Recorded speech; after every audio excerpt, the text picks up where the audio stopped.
आज संकट चतुर्थी आहे आणि त्याच्यासाठी मी संकट चतुर्थीनिमित्त मी मोदक बनवत आहे उकडीचे.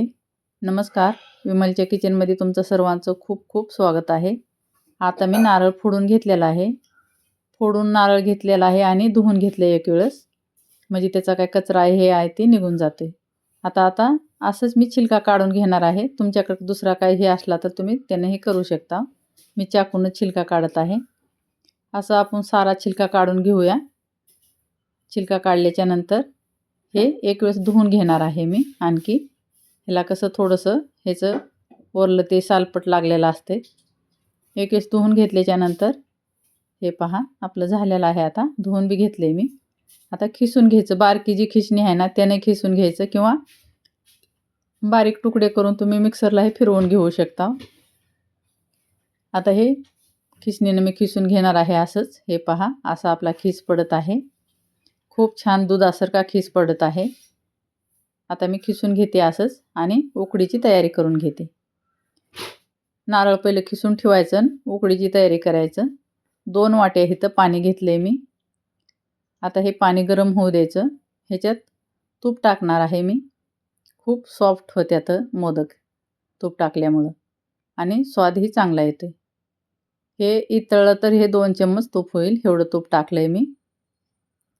थोडंसं नमकही टाकायचं आहे इथं, जास्त नमक टाकायचं नाही. आता हे आपलं पाणी गरम झालेलं आहे. मी चावलचा आटा हे चाळून घेतलेला आहे, आणि ज्यानं पाणी घेतलंय आपण त्यानंच मापून हे आटाही घेतलेला आहे.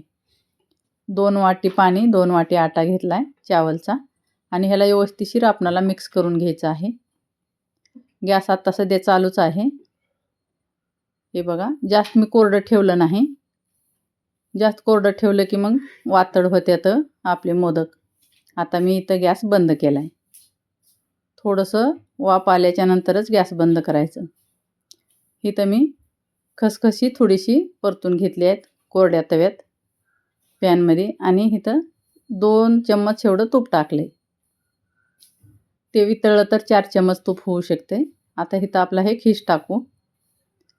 हे बघा, असं खीस टाकायचं आणि आपल्याला ह्याला परतून घ्यायचं आहे कमीत कमी 2-4 मिनिटासाठी मिडियम गॅसवर. ह्याला भाजायचं नाही, आपल्याला फक्त परतून घ्यायचं आहे. आणि म्हणजे भाजणं म्हणजे कसं तर काळपट होऊ द्यायचं नाही आपल्याला, म्हणून कमी गॅस केलाय, मिडियम गॅस ठेवलाय. आणि आपल्याला फक्त तुपात परतून घ्यायचं आहे. आणि मी इथं गूळही खिसून ठेवलेला आहे. तुमच्या आवडीप्रमाणे तुम्ही गोड टाकू शकता. थोडं कमी टाकलाय मी गूळ. ह्याच्यापेक्षा डबलही तुम्ही करू शकता जर तुम्हाला गोड आवडत असेल तर, नाहीतर ह्याचे अर्धानी वाढवू शकता. आम्ही गोडाचं प्रमाण माझ्या प्रत्येक व्हिडिओमध्ये कमीच असते. आम्ही गोड कमी खातो म्हणून. हे खसखस आणि इलायची हे एका प्लेटात काढून ठेवली होती मी. हे खसखस आणि इलायची टाकून घेतली. व्यवस्थिशीर ह्याला परतून घ्यायचं आणि थंड होण्यासाठी साईडला ठेवून द्यायचं. थंड होण्यासाठी ठेवून दिले साईडला. आता आपण हे पीठ मळून घेऊया एका टोपल्यात काढून. ज्या टोपल्यात मी पीठ चाळून घेतले होते त्याच्यातच मी आपलं उकडीचं पीठ काढून घेत आहे. आता ह्याला व्यवस्थिशीर हाताला तूप लावून 1 चम्मच बरोबर तूप टाकलंय मी. हे बघा, आता इथं मी 1 चम्मच तूप टाकून ह्याला व्यवस्थिशीर मळून घेतले. मळून घेतल्याच्या नंतर आपला सॉफ्टसा आटा व्हायला पाहिजे. मी दुसरं बिलकुल पाणी लावलं नाही. तेवढ्या पाण्यातच आपला लुसलुशीत आटा मळून तयार आहे. फक्त तूप लावले मी 2 वेळेस. एक मी हातानं बनवून दाखवते कसं बनवते ते. मी अशी बनवते हाताने आणि साच्यानेही बनवते. हाताला थोडासा तुपाचा हात लावायचं आणि हे अशी पारी बनवून घ्यायची. ह्याच्यात खूप सारं सारण बसते बघा. आता आपणाला ह्याला गोल असं हातावर फिरवून ह्याच्या कळ्या मोडू द्यायच्या नाहीत. असंच आपणाला, तुम्ही कळ्या जास्त बी ह्याच्या करू शकता आणि 5ही करू शकता. आपली आवड निवड आहे. हे बघा, आपला उकडीचा मोदक हातानं बनवून तयार आहे. आता इथं मी साच्यानं बनवत आहे. हे असं आपलं जे गोल आहे आतमधून त्याला व्यवस्थिशीर दाबून घ्यायचं, म्हणजे आतमध्ये सारण भरपूर बसते.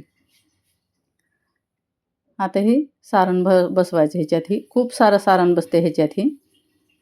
असं जर दाबून दाबून बसवायचं. आपल्याला पहिलं मधून गोल करायचं हातानं दाबून हलक्या हलक्या हातानं, आणि जर दाबताना बोटाला तूप लावून घ्यायचं म्हणजे हाताला चिटकत नाही. हे बघा, आपला उकडीचा मोदक साच्याचा तयार आहे. एक हातानं बनवून घेतले आणि हे साच्यानं बनवून घेतले. हाताला तूप आहे त्याच्यानं निष्ठत आहे हे. हे बघा आपला कसा मोदक बनलेला आहे. आणखी एक बनवते मी. असेच सारे मी बनवून घेणार आहे. असं गोल आपली लाटी करायची आणि असं हातानं व्यवस्थिशीर हाताला तूप लावून असं जागा करायचा आतमध्ये. खूप सारं आपल्याला सारण भरायचं झालं तर व्यवस्थिशीर हलक्या हलक्या हातानं दाबून घ्यायचं आतमधून आणि सारण भरून घ्यायचं. आणि मी गोडाचं प्रमाण कमी घातलं आहे त्याच्यामुळं सारण दाबून व्यवस्थिशीर भरणार आहे. बिलकुल कंजूसी नाही सारण भरताना. खूप सारं सारण बसते. असं 2 वेळेस भरलं होतं मी. असेच मी सारे बनवून घेते मोदक. हे बघा खूपच छान बनले. आता ते वरलं पीठ आलेलं हे हातानं काढून घ्यायचं. तूप आहे हाताला त्याच्यामुळं हे व्यवस्थिशीर निघत नाही, निष्ठत आहे. असे आपले मोदक बनवून सारे तयार करून घेऊया आता. हे पहा, एवढे 15 मोदक बनल्यात. एक मोठा बनलाय आणि बाकीचे 14 बनल्यात. म्हणजे असे सारे मिळून 15 बनल्यात. खाली कढईत 1 ग्लास पाणी टाकले, त्याच्यात अर्धी लिंबाची फोड टाकली आणि कढईच्या वर ही दुसरं प्लेट ठेवलेलं आहे आणि खाली मी तूप लावून घेतलेलं आहे. त्याच्यावर सारे मोदक थोडा थोडा अंतर ठेवून द्यायचं. खूपच छान एवढे लुसलुशीत मोदक बनल्यात ना. आता ह्याच्यावर व्यवस्थिशीर जेवढं मोठं प्लेट असेल तेवढं असं त्याला टिकून मोदकाला टिकून असं उंच साईजचं प्लेट झापायचं आणि कमीत कमी 10 ते 12 मिनिट मी असंच गॅसवर ठेवणार आहे. 12 मिनिट मी गॅसवर ठेवलं होतं. फुल गॅसवर ठेवलं, मिडियम गॅसवर ठेवलं होतं आणि गॅस बंद केल्याच्यानंतर 10 मिनिट ठेवलं होतं आणि उकडायला 12 मिनिट ठेवलं होतं. गॅस बंद केल्यावर ही पटमन काढायचे नाही, थोडा वेळ ठेवायचं. मी 10 मिनिट बरोबर ठेवले होते आणि उकडून 12 मिनिट घेतले होते. आपला मोदकचा व्हिडिओ कसा वाटला बघा. एवढे छान तुपाचा हात आहे त्याच्यामुळे माझा बार बार हात निष्ठत आहे. मी सांगत आहे. हे बघा वरीपर्यंत गेलेलं आहे आपलं सारण. कसा वाटला मोदकाचा व्हिडिओ कमेंटमध्ये नक्की सांगा. Like, share, subscribe.